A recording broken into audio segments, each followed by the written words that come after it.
हाँ तो दोस्तों JEE mains 2023 eligibility criteria information bulletin के थ्रू डिक्लेयर कर दिया गया है। वीडियो को बहुत ही ध्यान से बिना स्किप किए देखें एंड सुने, इंपॉर्टेंट डिटेल्स आप मिस ना कर दें। सो इन्फॉर्मेशन बुलेटिन के अकॉर्डिंग जेईई मेंस 2023 एग्जामिनेशन में अपीयर होने के लिए कोई एज लिमिट क्राइटेरिया नहीं रखा गया है। हाँ, अगर इंस्टीट्यूट से एडमिशन के लिए अगर आपने अलग से कोई एज क्राइटेरिया लगा रखा है तो कैंडिडेट्स को उसे फुलफिल करना होगा। वैसे कैंडिडेट्स जो क्लास 12 2021 एंड 22 में पास किए हैं एंड वो कैंडिडेट्स जो 2023 क्लास 12 एग्जामिनेशन में अपीयर होने वाले हैं, वो सारे कैंडिडेट्स एलिजिबल है to appear in JEE mains 2023 examination. ध्यान दें कि यहाँ लिखा हुआ है eligible to appear in JEE main examination. इस बात को नोट करके रखें, मैं आगे इस पर आता हूँ। Admission to NITs, triple ITs, CFTIs, SFIs, state engineering colleges in the participating states and other participating institutions. ध्यान दें कि इसमें आईआईटीज को इंक्लूड नहीं किया गया है। आईआईटीज का अपना एलिजिबिलिटी क्राइटेरिया रहेगा। अभी तक उनके वेबसाइट में 2023 के एलिजिबिलिटी क्राइटेरिया को लेकर कोई अपडेट नहीं आया है। जैसे ही कोई अपडेट आता है तो मैं आपको इन्फॉर्म कर दूंगा। Now as per information bulletin, ये एलिजिबिलिटी है admission to NITs, triple ITs and CFTIs participating through central seat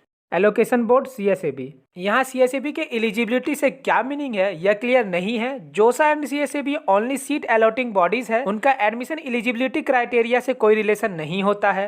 general EWS and OBC NCL candidates के क्लास 12 में at least 75 marks and SC ST candidates के class 12 में at least 65 marks रहने चाहिए in their respective boards and इस subject में candidates pass भी होने चाहिए for admission in NITs, triple ITs and CFTIs. यहाँ 2021 एंड 2022 के कैंडिडेट्स के लिए कोई अलग एलिजिबिलिटी क्राइटेरिया नहीं मेंशन किया गया है। दिस मींस इस इंफॉर्मेशन बुलेटिन के अकॉर्डिंग 2021 एंड 2022 कैंडिडेट्स को भी 75% एंड 65% मार्क्स अपने रेस्पेक्टिव बोर्ड्स में रहने चाहिए to get admission in NITs, triple ITs and CFTIs. मैंने कुछ देर पहले आपको एक बात नोटिस करने को कहा था, तो वहाँ लिखा हुआ है eligibility to appear in JEE Mains examination and यहाँ मेंशन किया गया है eligibility for admission in NITs, triple ITs and CFTIs. दोनों अलग अलग बात है।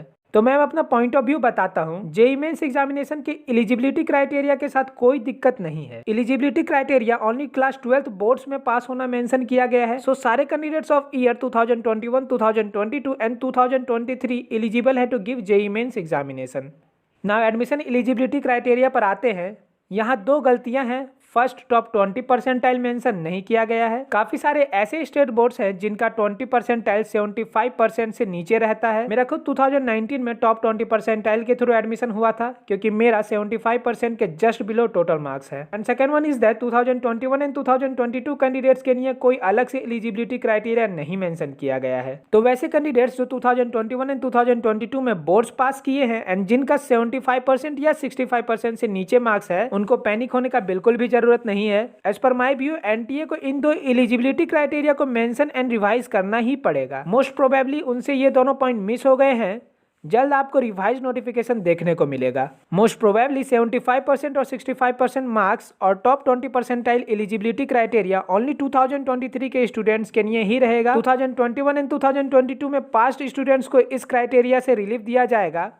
बहुत ही कम चांस है कि 75% और 65% मार्क्स और टॉप 20 परसेंटाइल के एलिजिबिलिटी क्राइटेरिया को कंप्लीटली स्क्रैप कर दिया जाए, क्योंकि ये डिसीजन आईआईटी कमेटी की तरफ से लिया गया है एज सारे बोर्ड्स कंफर्टेबली एग्जाम कंडक्ट करा रहे हैं अनलाइक इन कोविड टाइम्स। सो आप सभी कुछ दिन वेट करें, रिवाइज नोटिफिकेशन आने दें एंड अभी जेईई मेंस सेशन 1 के लिए रजिस्ट्रेशन ना करें। ऐसा बिल्कुल भी नहीं है कि अगर कोई कैंडिडेट अगर पहले रजिस्ट्रेशन करता है तो उसे पहले सिटी सेंटर अलॉटमेंट होगा। एप्लीकेशन फॉर्म के लास्ट डेट तक सर्वर में ओनली एप्लीकेशन सबमिट होता है एंड देन एप्लीकेशन को state wise, then district wise, then city wise rearrange करने के बाद सेंटर अलॉटमेंट होता है। इंपॉर्टेंट नोटिफिकेशन को मिस नहीं करना चाहते हो तो चैनल को सब्सक्राइब करके नोटिफिकेशन ऑन कर लें।